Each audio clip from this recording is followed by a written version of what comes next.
بهر چی خنده کند صبح اگر می شود روی جهان خوشروتر.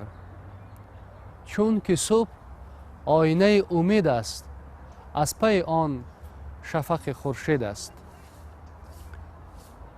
صبح نکوی دیار بهشتاسا مبارک باشد همدیاران عزیز.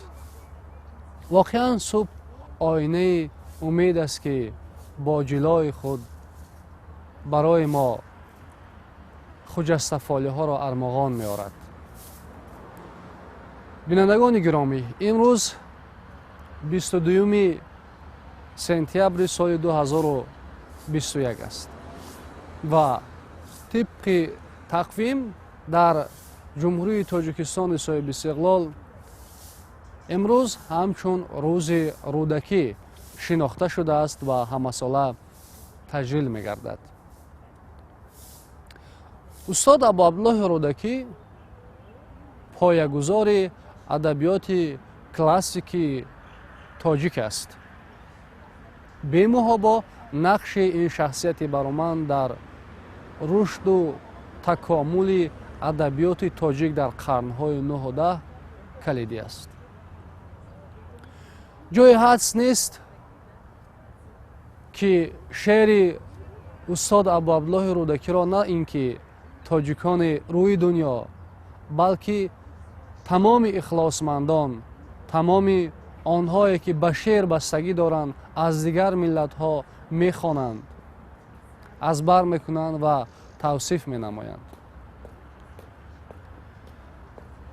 استاد ابوعبدالله رودکی واقعا شعر موزون، دلچسب و عالمگیر ایجاد کرده است. این است که او را صاحب قران شاعران میگویند. آثار استاد ابوعبدالله رودکی ما را به دوست داشتن وطن مادر، عشق پاک، محبت و صمیمیت، اخلاق و آداب انسانی و خیرخواهی نسبت به همدیگر دعوت میکند. به این منظور در ابتدای برنامه صبح تاجیکستان چند مصرع از این شاعر